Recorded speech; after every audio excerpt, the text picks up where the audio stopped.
All right, guys. I think we're back. I think the stream crashed for a second. So if you guys can hear us, post in the chat that you can, in fact, hear us, just so that we know. But I think it's good now. I don't know what was going on, but it crashed.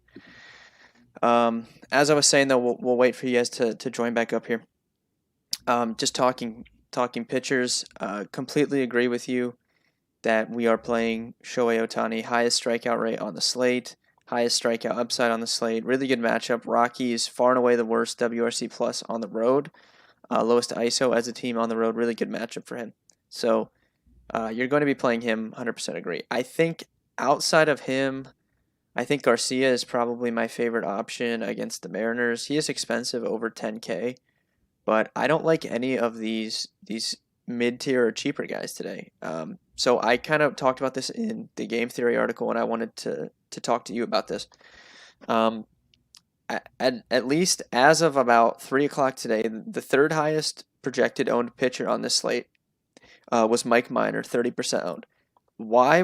I don't see why you would want to play chalk Mike Minor on this slate against the White Sox. White Sox are third best in WRC plus against lefties. They're top 10 in ISO against lefties. Obviously, pretty much everyone in that lineup hits the ball hard against lefties, and Mike Minor is a fly ball pitcher.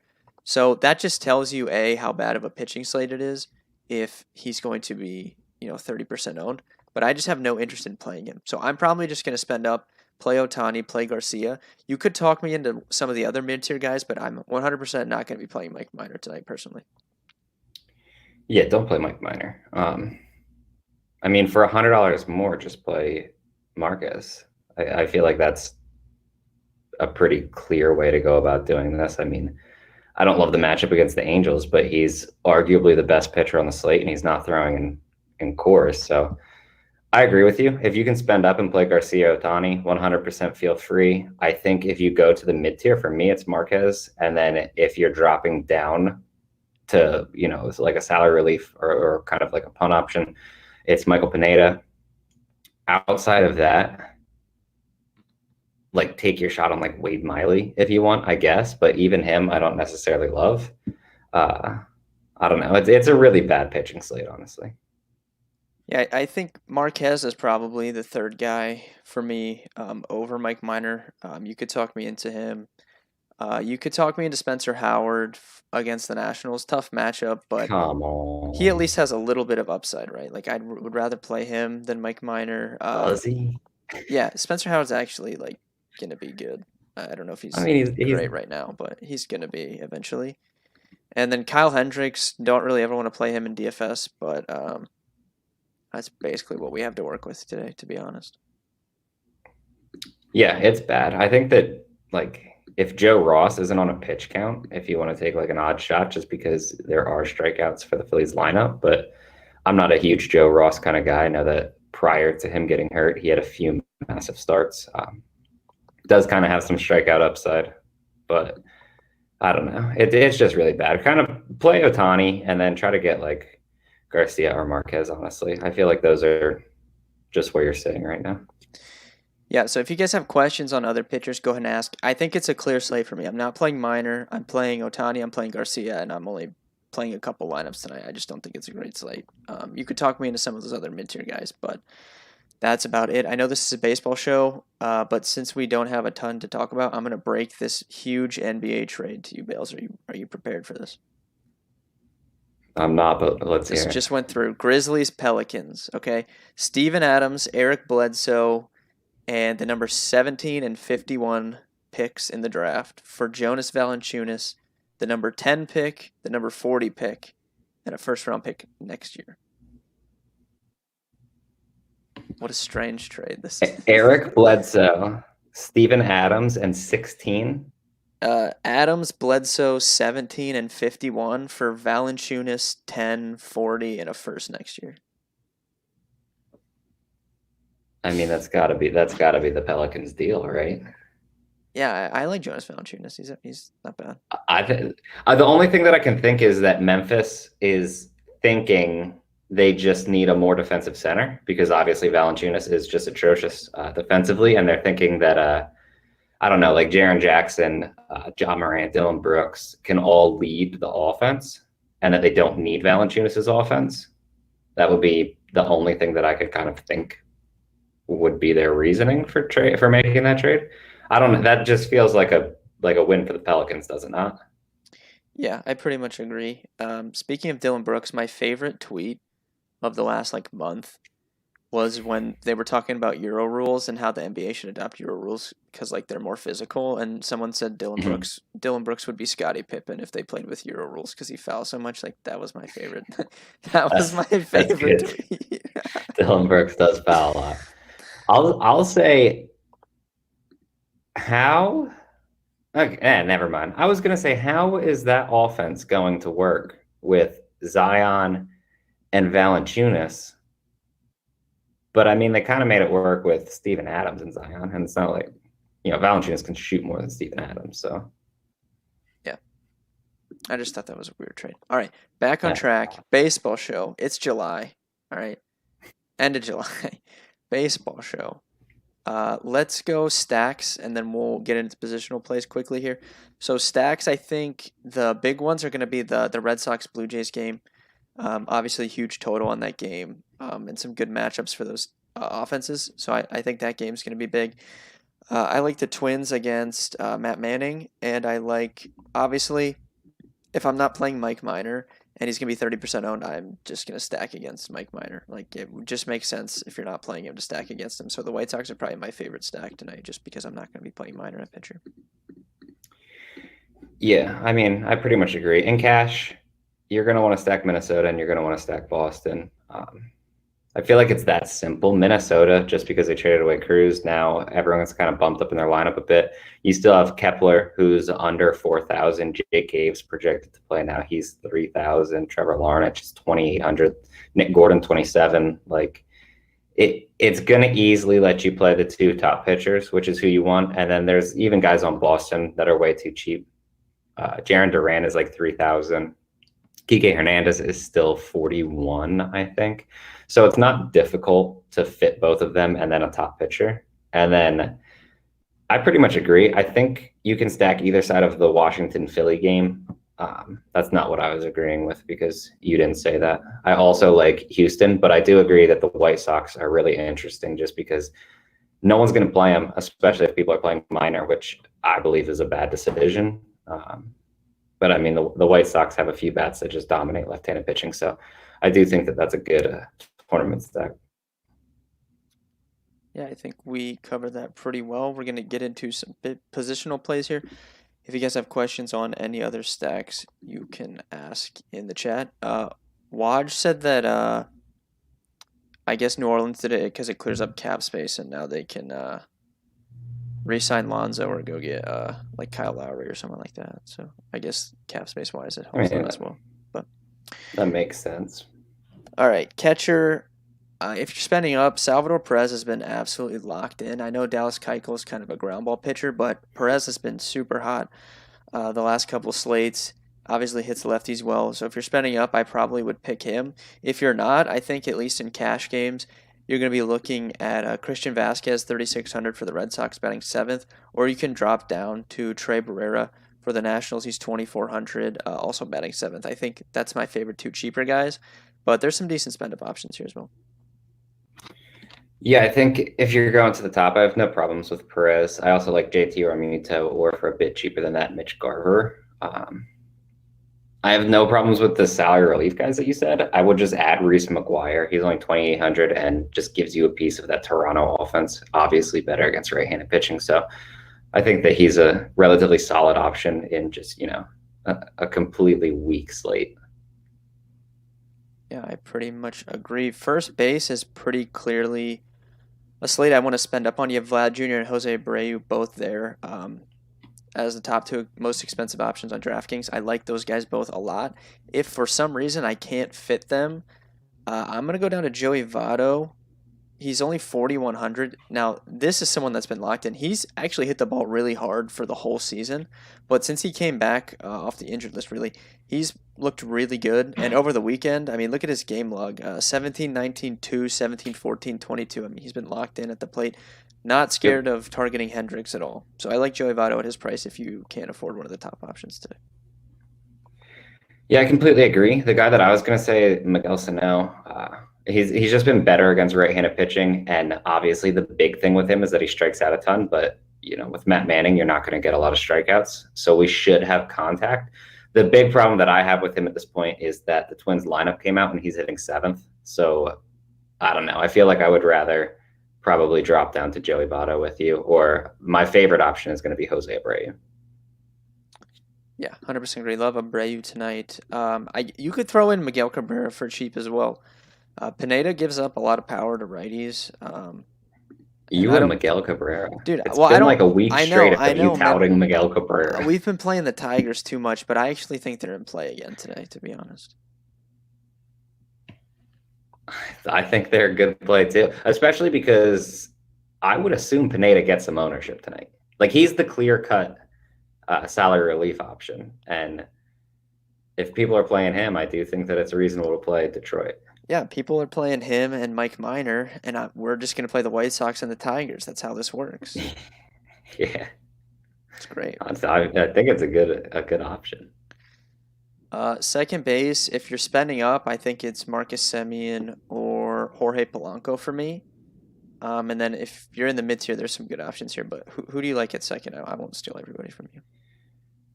Yeah, I think the top option is Kike Hernandez for me. I don't think anyone's close. If I am spending up, I like Jorge Polanco. I agree with you, Semion's fine, but I would rather just probably play Polanco. Gene Segura, I don't have any issues with, but Hernandez is 300 cheaper, so I would easily use him. And then if you want to drop down a little bit more, Alcides Escobar is only 3,400, which just kind of blows my mind that DraftKings never wants to raise his price. Yeah, they just leave him in that low 3K tier, and you can consider him almost every night at this point. Yep. I'm like fine using him as a one-off too. I don't think you have to like stack. No, yeah, I 100% agree. Just as the salary relief option. I know there's a lot of cheap plays, but they're mainly in the outfield, and then if you punt at catcher, like at first, second, third, and short, you generally on this slate I think are going to pay up. So if you need to save money somewhere, like Escobar is a really good option for this position. Yeah, I agree. Third base. Third base is similar to first base. Like this is somewhere I want to spend up on, and it's for Josh Donaldson or Rafael Devers. I think those are the two best Yep. plays at this position for sure, and we should have room to fit him with the pitching on the slate. So that's probably where I'm going to be focused, at least in cash games. If you can't get up there, Eugenio Suarez is still really cheap at 3,800. You could use him in all formats, even as a one-off, and then Hunter Dozier at 3,100. Again, Keuchel is a ground baller, but Dozier actually 50% fly ball rate against lefties this season, so he gets the ball up in the air. That's what you need to combat Keuchel, and we obviously know he has power. So for a one-off, 3,100, I think you could do worse than Dozier. Yeah, I agree. The only this is kind of funny. The only four guys that I would add, and I actually think that Wade Miley's throwing at a really high level this season. But any of the four guys for Chicago, it's pretty weird that they're playing four third basemen. But Chris Bryant, if you're spending up at 49, Matt Duffy's hitting fourth. He's only 25. Patrick Wisdom is 4K, but he's hitting fifth. And then David Boat's also in the lineup, hitting sixth, and he's near the min price at 2,200. I think that any of those four are reasonable options, specifically in tournaments. But I don't love the matchup against Wade Miley. It's just also Miley's not a guy that I'm really gonna be scared of using someone against.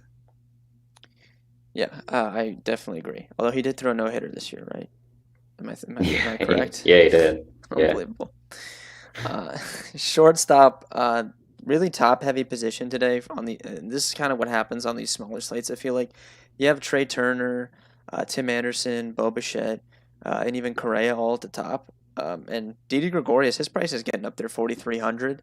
Hmm. So I think I want to spend up on Turner or Tim Anderson, one of those guys. Not a lot of cheap guys that I like here.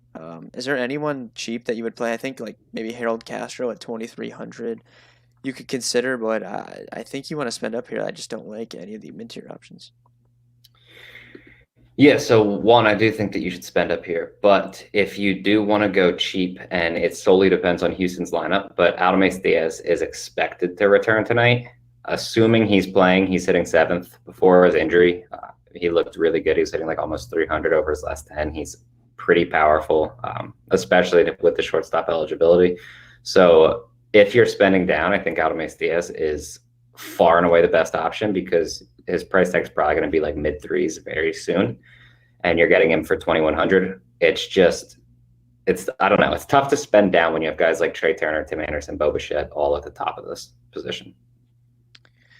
Yeah, it's really top heavy today. I think you want to get one of those top guys in as well. Let's finish up here at outfield. So let's break this up. We'll go 4K and above. I think in terms of spend ups, you have Soto, Harper, JD Martinez. That's probably the top three. How would you rank those three guys? I think I would go Harper. I don't know, man. Harper, Soto, JD, maybe? I don't know. It's tough. I would go Soto, Harper, JD, I think, but I don't like if you. I wouldn't try to convince you that Harper and Soto aren't interchangeable. I think they are. I think Martinez is probably the third of them, but all three are really close, I think. Yeah, I agree. I think that's the top. Do you like anyone else like in that above 4K tier that you would play like alongside those guys? But I don't know. Like, there's outfielders I want to play that are cheaper. Like, I wish this was a slate where we had like DeGrom and like Garrett Cole and Max Scherzer because there's Yeah. so many cheap guys that I want to play, and there's just nowhere to spend the money. No, I agree. I think George Springer's fine. And obviously, I like Kike Hernandez, who's 41, so slightly above, but we already talked about him. Outside of that, like those are the five that are 4K or higher that I would probably play. And then, I mean, there's just a ridiculous amount of guys that are cheap tonight in the outfield. Yeah, I mean, you can start off in this sub 4K to give, Max Kepler 3,700 leading off. You want to play him, and then you get down to Akil Baddoo at 3,200 leading off. I would definitely be interested in playing him. And then there's two White Sox that are sub 3K, Andrew Vaughn and Eloy Jimenez. Jimenez is supposed to be in the lineup tonight. He got activated off the injured list today.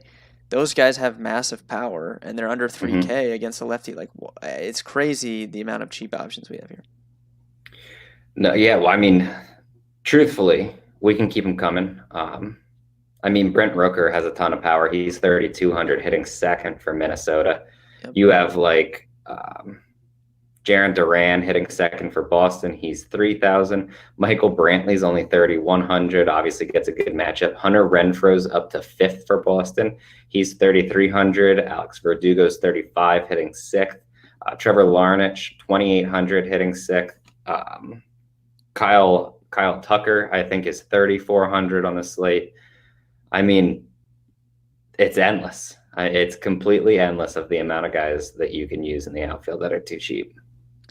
Yeah, tons of value today. So I think it's pretty easy to get Garcia and Otani at least in cash games on DraftKings. Like I don't think you need to overthink that. Tournaments you can obviously mix it up, but I think for like head to heads and double ups, I don't see any reason not to play those two pitchers because there's enough value to easily fit them in.